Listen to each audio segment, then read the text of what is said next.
If I can snap my fingers like this and make 7 billion people around the world know the short story I'm about to tell you, you would go to sleep today and wake up to see the world that we live in turn to paradise. No hate, no racism, no war. You turn on the TV to see nothing but good news. Nations would send fighter jets loaded with flowers to other countries instead of bombs. Am I exaggerating? I don't think so. I'm gonna tell you, you be the judge. You know, old wisdom says all righteousness emerges from truth, and all sin emerges from lies. Why am I telling you that? Because today's story will make you view the world in 4K. I promise you that you've been watching on 720p all this time. Get ready for an upgrade. But before we get into the story, allow me to ask you a question. Have you ever felt so disconnected from the world that nothing seemed to matter anymore? I hope not, and I pray that you're healthy and happy. But imagine reaching a point where life itself feels absurd, and the only escape seems to be through trying to take the easy way out. Unfortunately, a lot of tortured souls go through this, and I pray for them. Our hero today went through all of that. He used to be a very depressed person, but he came back a happy puppy.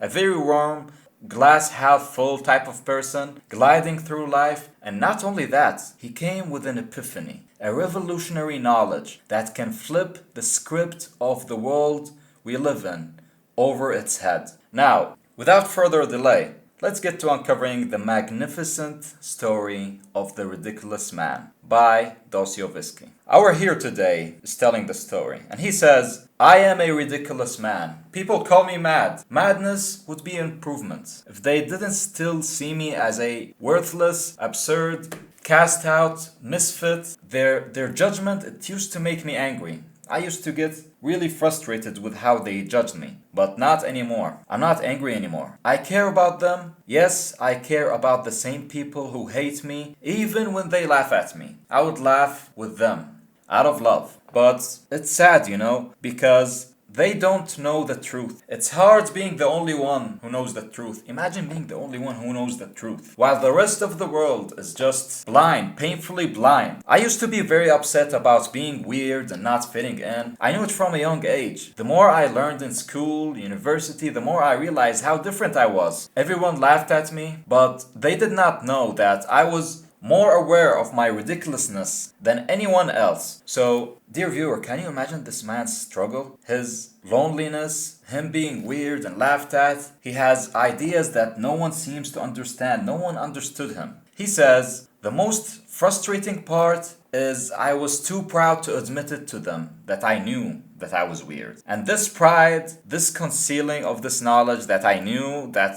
yes, I agree with them and I'm weird, it turned to pride. And this pride grew over the years. In my youth, I suffered because I couldn't admit my ridiculousness to my friends, and I started hiding it by being antisocial. Because the laughs, sarcasm I get thrown my way, secretly it bothered me, but from the outside I acted like it didn't do anything to me. And as I grew older, I became calmer. I became more stoic, though I still know how ridiculous I was and how different I was. My thought patterns are very different. I can't seem to understand people, and they can't seem to understand me. Over time, I felt numb, like nothing in the world mattered.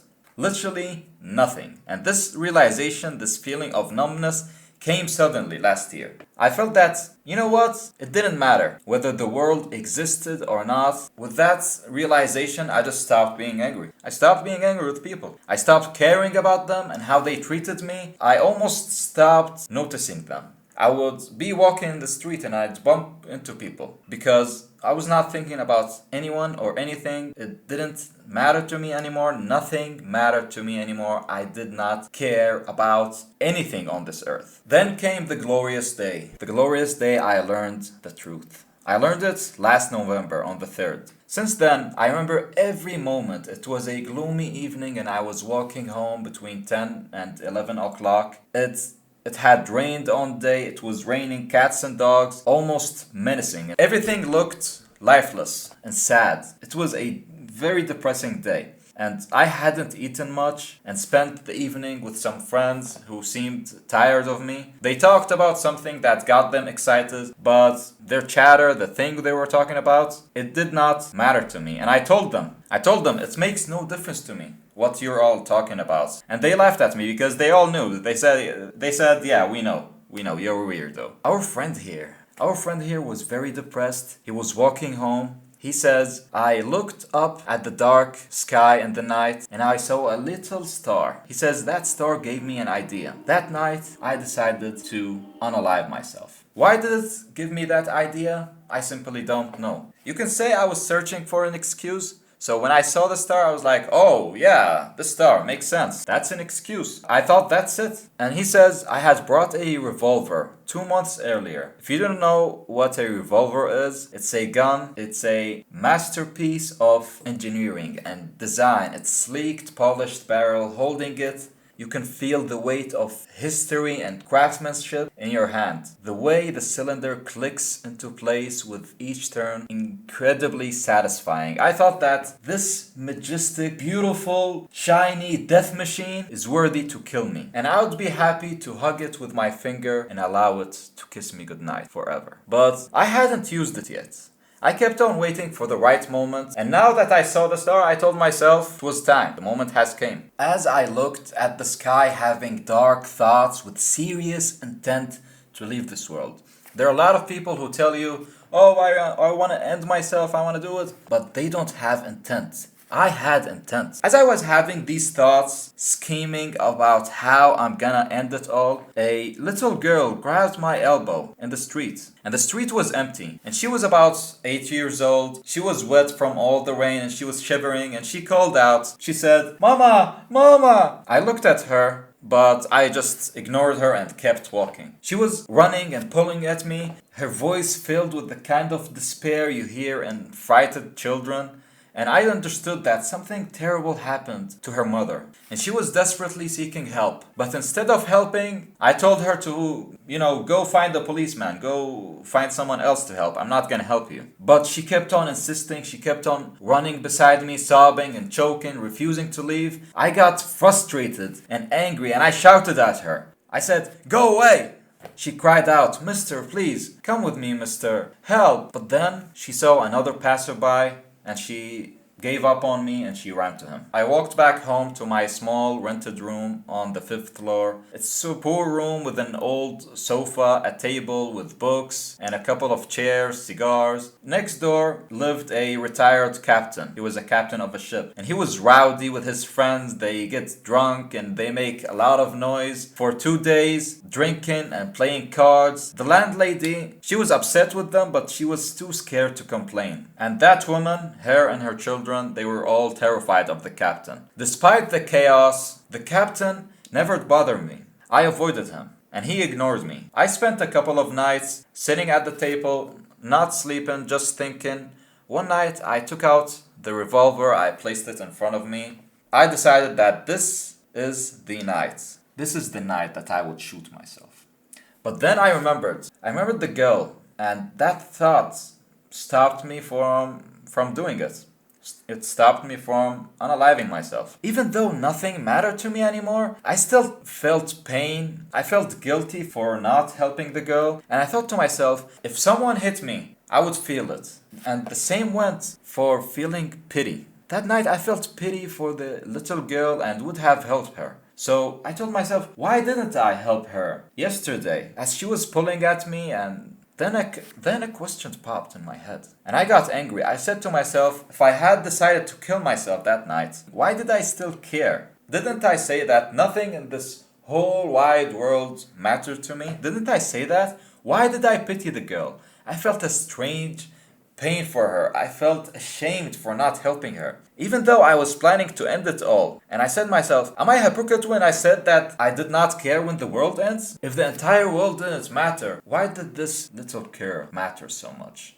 Why am I filled with shame and disgust for myself for not helping? This feeling continued. When I got home, it made me really upset. I realized that as long as I was alive, I could still feel pain. anger, shame. I had turned into nothing, an absolute zero. I recalled that when the girl was asking me for help, I shouted at her because soon everything will be over. I believed that once I was gone, the whole world would disappear. To me at least. So it didn't matter if I acted like an animal. I told myself, to me, everyone were just part of imagination. Nothing mattered. As I sat and thought, more questions came to my head, and I imagined that I told myself, if I had lived on the moon, and I did something on the moon, something that's terrible there, and then came to the earth, would it still matter to me that I did something in the moon? Would I still feel shame looking back at the moon for that act or not? These questions seemed pointless since the revolver was right here in front of me, and I was certain that I would use it,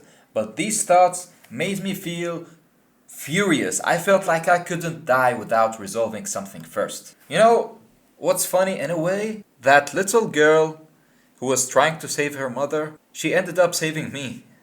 She saved me because these questions delayed my decision to pull the trigger. Meanwhile, the noise from the captain's room quieted down as they finished their card game or whatever, and they went to sleep.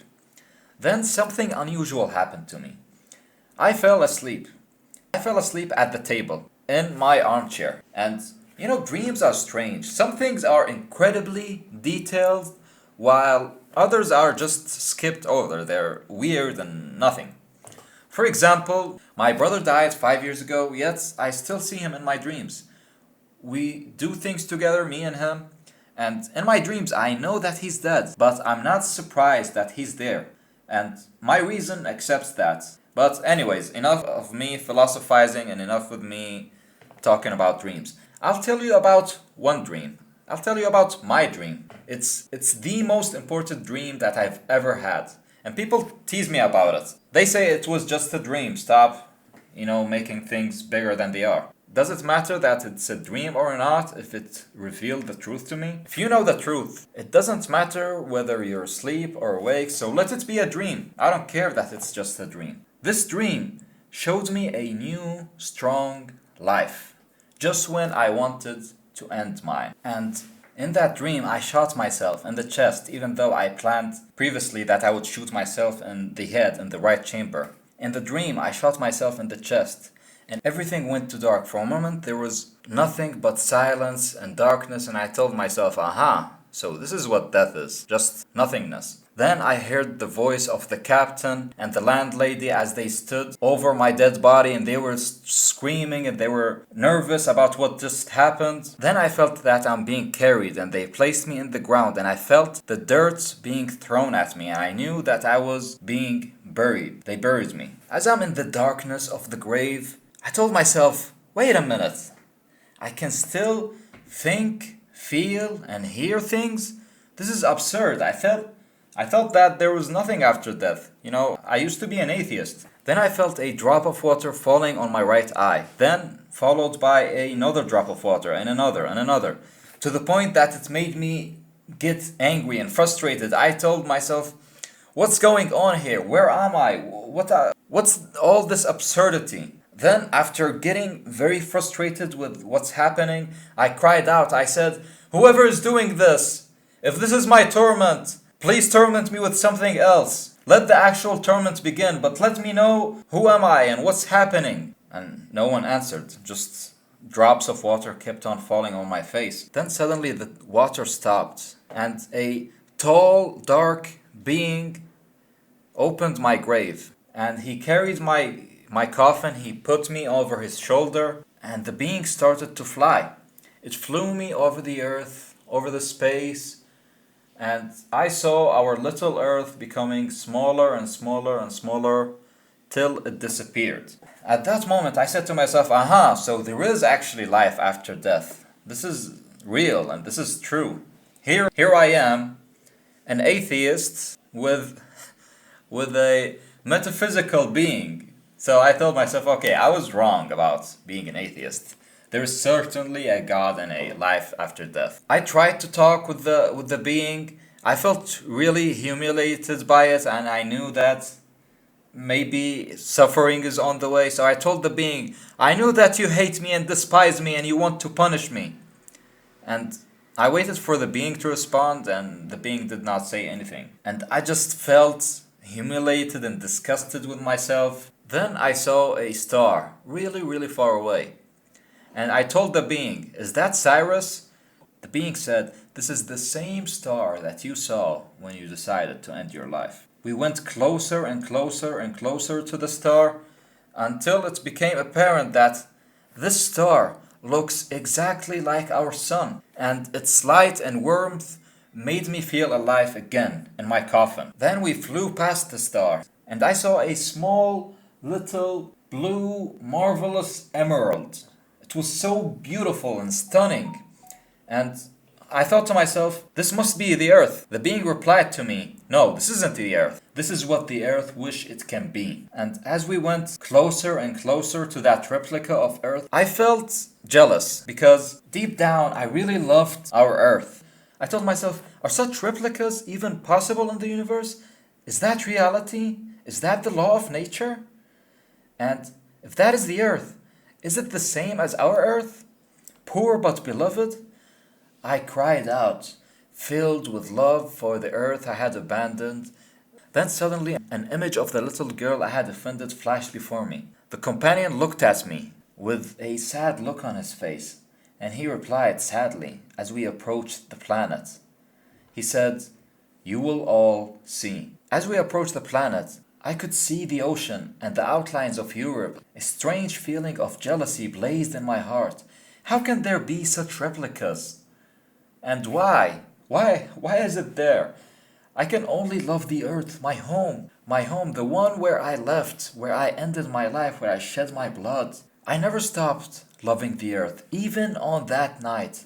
As I was leaving it, I loved it more than ever. I asked my companion, "Is there suffering on this new earth?" I said, "On our earth we can only love, truly, through suffering. I need suffering in order to love. I want to kiss the earth I left, and I don't want life on any other." My companion had left me. Suddenly I found myself on another earth.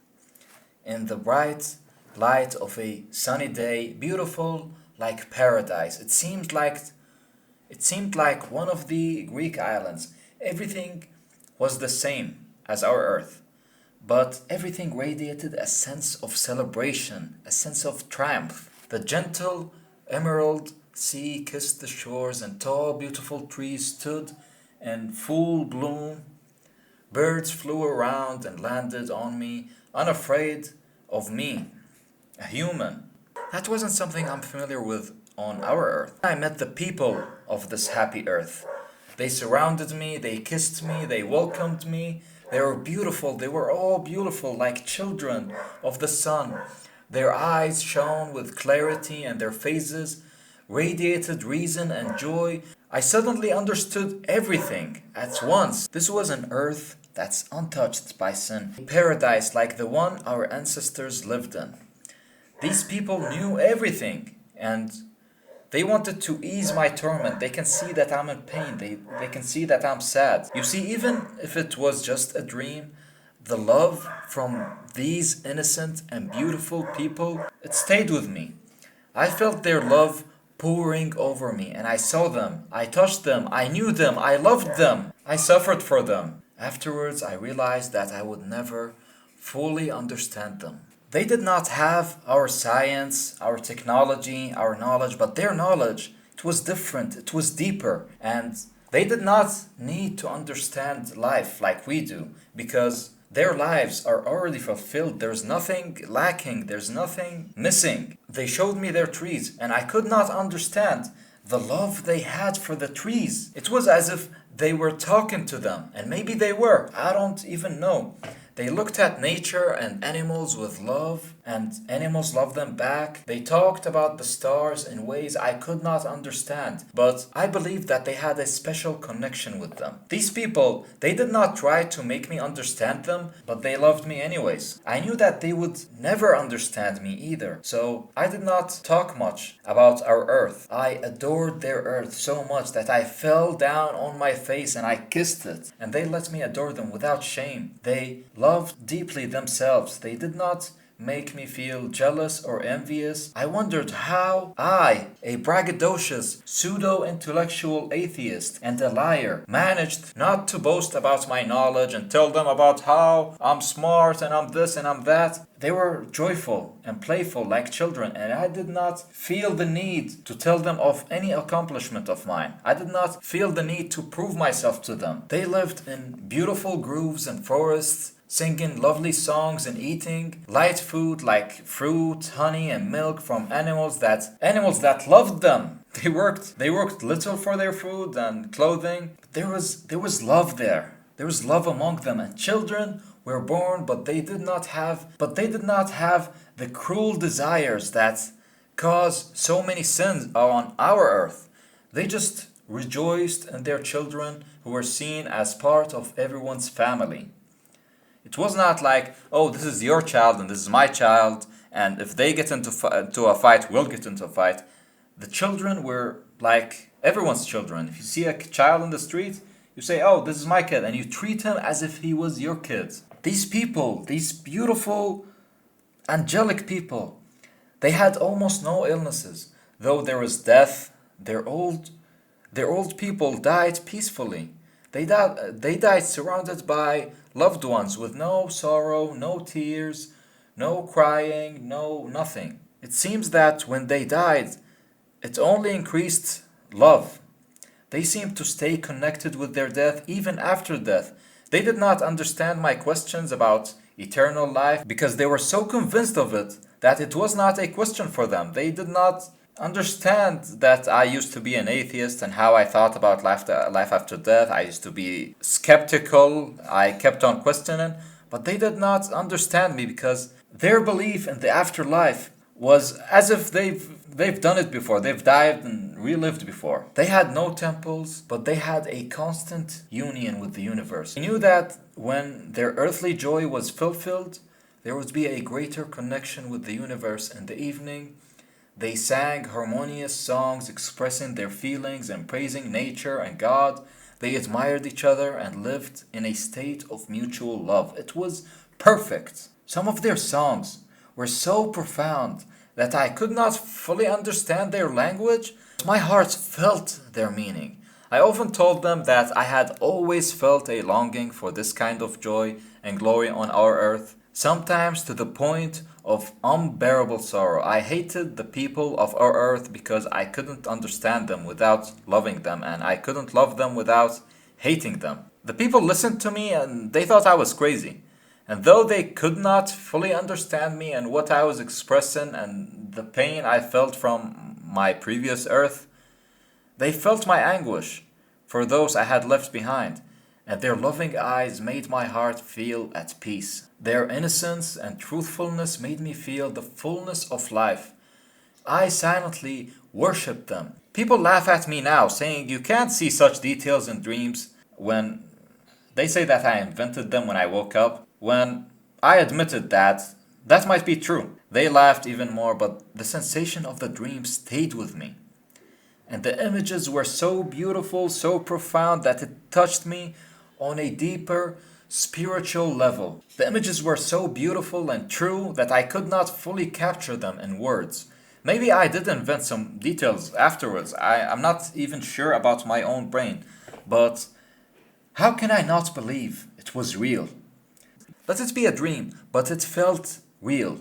And you know what? I'll tell you a secret. Maybe it wasn't a dream after all. Something so true happened to me that it couldn't have been imagined. It couldn't be the manufacturing of my own brain. Could my heart and mind have created such a revelation? Judge for yourselves. Actually, you know what? I take it all back. I actually just lied to you right now. I've hidden this truth. I did not tell you the whole story. I did not tell you the whole thing. But now I will tell you. Those happy, warm people, I destroyed them all. I corrupted them. Yes, I corrupted them all. I don't know how, but I remember it clearly. The dream spanned for thousands of years, and I was the cause of their fall. Like a plague, I infected that happy, sinless earth. They learned to lie and love the lie. It started innocently, maybe with a joke or a small lie, but it grew bigger and bigger and bigger. Sensuality led to hedonism, led to jealousy, and jealousy to cruelty. Soon, the first blood was shed, and they began to separate and form alliances against each other. They knew shame and made it a virtue. They created the notion of honor and they raised banners for their alliances. They tormented animals who then became their enemies. They struggled for separation. They started speaking different languages and came to love sorrow, believing truth was attained through suffering. Science appeared among them when they became wicked. They talked of brotherhood and justice, creating laws and setting up the guillotine to enforce them. They barely remembered this former happiness and this joy that they had. When I reminded them of it, they laughed at the idea of it. They called it a dream. Yet they longed to be innocent and happy again, worshipping their desire for it, worshipping their desire for happiness. Even though they believed it was impossible if given the chance to return to their innocent state, they would have refused. They said, "We know we're deceitful and wicked, and we tormented ourselves for it. But we have science, and through science, we will find the truth. Knowledge is higher than feeling, and the consciousness of life is higher than life. Science will give us wisdom, and wisdom will discover the laws of happiness. The laws of happiness are above happiness." Each one of them loved themselves more than anyone else. They tried to humiliate others. Slavery appeared, even voluntary slavery, where the weak submitted to the strong to help crush those weaker than themselves. Righteous men came to them, speaking of their pride and lack of harmony. But they were mocked or stoned and killed. Holy blood was spilled on the threshold of temples. People tried to find ways to unite everyone so that each person could love themselves without hindering others, aiming for a harmonious state. And this idea, oh boy, this idea, wars broke out because of this idea. The wise tried to exterminate the unwise to speed up the process in order to reach a higher state. Self-preservation weakened. Proud men and sensualists demanded everything or nothing, resorting to evil deeds or suicide. Religions promoting non-existence and self-destruction appeared. People grew weary and suffering became visible on their faces. They proclaimed that suffering is beauty because it brings thought. They sang about suffering. I walked among them, weeping, but I loved them. I loved them then even more than before. I loved their defiled earth more than when it was a green paradise, because grief had appeared on it. I had always loved grief and sorrow for myself, but I pitied them. I stretched out my arms, accusing and cursing myself. I told them I had brought them depravity and lies. I begged them to crucify me, please kill me. But they laughed at me and considered me a holy fool. They said they had received what they wanted and that everything was as it should be. They warned me that I was becoming dangerous and threatened to put me in a madhouse if I did not keep quiet. Sorrow filled my soul and I felt I was going to die. And in that moment, I woke up from the dream. When I woke up from this beautiful dream, it was already morning, around 6 o'clock. I woke up in the same armchair. My candle had burnt out, and there was a rare silence in the apartment. I was surprised because I had never fallen asleep in my armchair before. I saw the revolver on the table in front of me, ready and loaded, but I pushed it away. Oh, life! I lifted my arms and I wept with joy that I'm still alive. I decided to preach the truth. I decided to preach that message that came to me through that dream. That dream that I had seen with my own eyes, that's so vivid. I can swear that I was very lucid for thousands of years. It was not a dream. It was a revelation. I've been preaching it. I love those who laugh at me more than anyone else right now. They say I'm getting confused. And maybe I am getting confused, but everyone gets confused. I saw the truth, and I know people. I know people can be beautiful and happy without losing the ability to live on earth. I can't believe that evil is the normal condition of people. I just can't accept that, because I saw the truth, and the image of truth filled my soul. I might wander off and speak in other people's words, but that image, the image of what I saw, will always guide me. When I was telling you the story, I wanted to hide that I corrupted them. But That was a mistake. I shouldn't hide it. The truth whispered to me that I was lying. I don't know how to set up paradise because I lost the words after my dream. But I'll keep talking because I saw it. I saw it with my own eyes. People say it was just a dream, it was a hallucination. But what is a dream?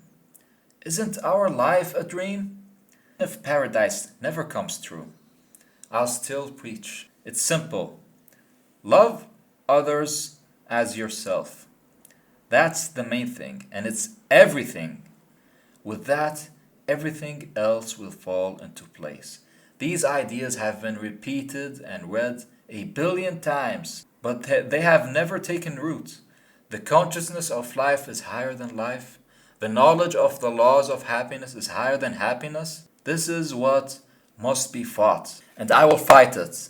If everyone wants it, everything can be set up at once, just like that. I went back to the streets, and I saw that little girl, and I told her, I'll come.